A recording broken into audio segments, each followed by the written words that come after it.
Eu tenho uma sugestão, vamos mudar o nome do Ministério da Fazenda para Ministério do Imposto. Afinal de contas, o ministro Tachad é o ministro do Imposto. Todo santo dia nós vemos uma notícia dele falando em criar imposto, em tributar alguém, que alguém precisa pagar uma taxa, que alguém precisa pagar o imposto. Não à toa as redes sociais foram tomadas pelos memes do Tachad. E tá aqui a notícia, ó. Quem não paga imposto tem que voltar a pagar, diz Haddad. Ministro da Fazenda antecipa em entrevista à Globo News propostas para a segunda etapa da reforma tributária. Então, meu amigo, eu volto a dizer, aqueles parlamentares que votaram a favor da reforma tributária, tá aí. É reforma para pagar imposto, não é para desonerar, para facilitar, para simplificar, nada disso. É simplesmente para tributar cada vez mais toda a população, todo brasileiro. E nós vemos aqui, tem uma segunda fase. O que é essa segunda fase? Mais imposto, é só imposto. Todo dia é pagar imposto.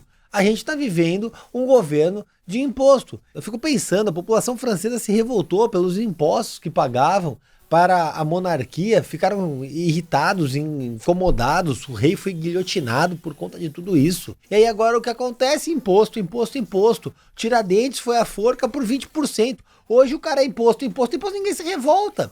Ninguém faz nada, não tô aqui falando de guilhotina, de matar alguém, não, pelo amor de Deus, longe de mim isso.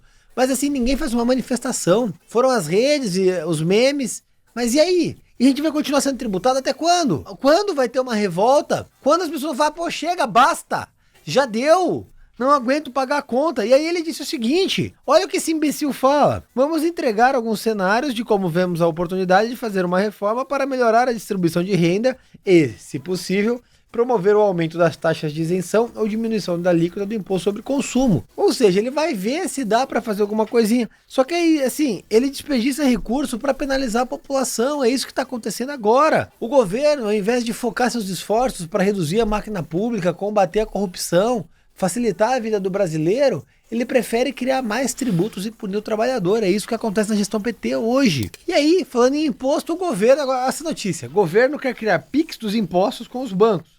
O Ministério pretende instalar um grupo técnico de trabalho nos bancos, fintechs e empresas de varejo para debater a ferramenta. Ou seja, vai ter PIX para pagar imposto. É isso.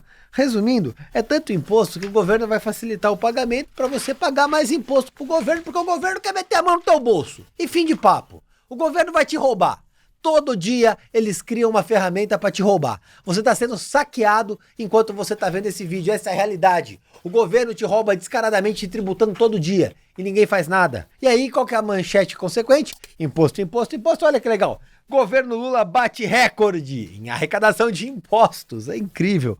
Somente em junho foram 208,8 bilhões de reais que entraram nos cofres da União a título de impostos. Só para você ter uma ideia, em comparação com 2023 foi um aumento de 11%. E aí a gente fala, pô, legal.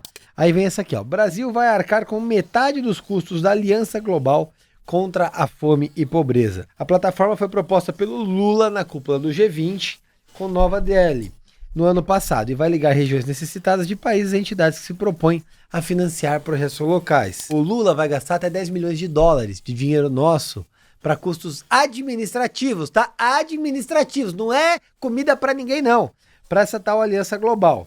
Só que aí nossos problemas internos, e os Yanomamis morrendo, e a pobreza no Brasil, e as pessoas que não conseguem ascender, e o mercado, e a alta carga tributária, o que acontece? Vai mais imposto pro Brasil fazer caridade no mundo. Só que não é caridade, tipo, se fosse legal assim, tipo, o Brasil tá lá alimentando as pessoas com fome na África, pô, que bacana. Não, vai pagar burocrata, é pra pagar serviço administrativo, não vai tirar a fome de ninguém, é só o Lula criando mais cargo pra ele nomear a gente. É tipo o banco do BRICS que botou a Dilma.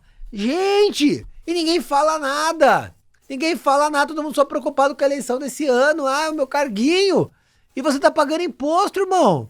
Todo dia, aí vem aqueles imbecis da Rede Globo passar pano pro Lula. E aí, olha que legal, a consequência disso tudo? Aqui, após 2 semanas de alta, o preço da gasolina passa dos R$6 pela primeira vez em 10 meses. Parabéns! A gasolina chegou aos R$6 antes mesmo do preço da passagem do busão. Incrível, incrível. De acordo com a Agência Nacional do Petróleo, Gás Natural e Biocombustíveis, o litro da gasolina foi vendido em média a R$6,13 na semana de 14 a 20 de julho. Foram 2 semanas seguidas de aumento de combustível e, naturalmente, o custo quem vai pagar é você. no consumo, no tomate, no pão, na cebola, no repolho, na cesta básica, a inflação vai disparar.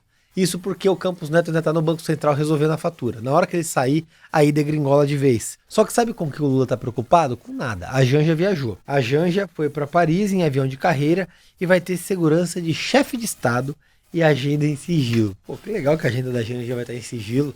Põe a foto dela com o Macron aqui. É por isso que a agenda dela vai estar em sigilo. Mas eu não vou falar nada. O legal é o seguinte, a gente está vendo pelo menos alguns parlamentares tomarem medidas reais quanto a isso. Está aqui o Nicolas.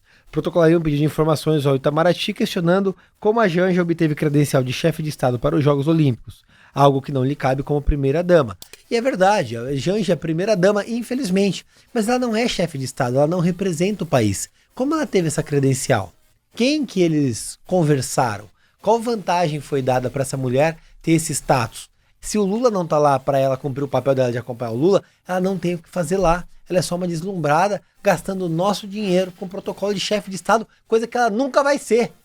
Nunca vai ser. Só que aí, olha só que legal, hein? O filho do Lula, o Luiz Cláudio, firmou um contrato com Cuba, um contrato confidencial. Ele fez negócios com a empresa em Cuba no mesmo dia em que se reuniu com o pai em Havana. Confidencial. E aí eu fico pensando, será que é os dias que ele falou que a P vai estar junto?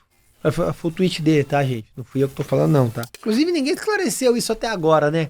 A gente já ficou quieta, o Lula não falou nada. Tá parecendo o programa da Márcia Goldschmidt isso aqui. O legal é que a empresa que contratou o filho do Lula colocou cláusula de confidencialidade. Só que nada me tira da cabeça que foi o próprio filho do Lula que pediu. Inclusive, falando em confidencialidade, o Tribunal de Contas da União arquivou um processo sobre o uso de verba pública em evento do Lula com Guilherme Boulos, onde o Lula pediu voto para o Boulos, inclusive foi condenado por isso. A corte entendeu que o caso se refere a ilícito eleitoral, portanto não pode investigar. Mas tinha dinheiro público. Por que eles não podem investigar se tinha dinheiro público? Se fosse o Bolsonaro, estavam enchendo o saco. Como é o Lula, deixa acontecer que ninguém fala nada. Só que aí o que o TCU faz? Começa a pagar um penduricalho para servidores públicos que pode chegar a 1,1 bilhão de reais aos cofres públicos. E também ninguém fala nada. Afinal de contas é o Brasil do PT e pode ser feito que todo mundo bem entender que ninguém liga. Afinal de contas, olha só que interessante. Um ex-gerente do Banco do Brasil foi condenado pelo desvio de 2,1 milhão de reais. Então você imagina que ele no mínimo devolveu o dinheiro. Não. Ele foi condenado a pagar 10 salários mínimos. 10 salários mínimos dá 14, 15 mil reais. E os 2,1 milhão no bolso do cara. Realmente a gente vive no Brasil do PT. O cara desvia 2,1 bilhão no Banco do Brasil e ninguém fala nada. Agora, se ele tivesse com uma Bíblia, um rosário, no dia 8 de janeiro, com certeza estava preso e condenado a 20 anos de prisão. Absurdo. Tamo junto, um abraço, vamos processar tudo.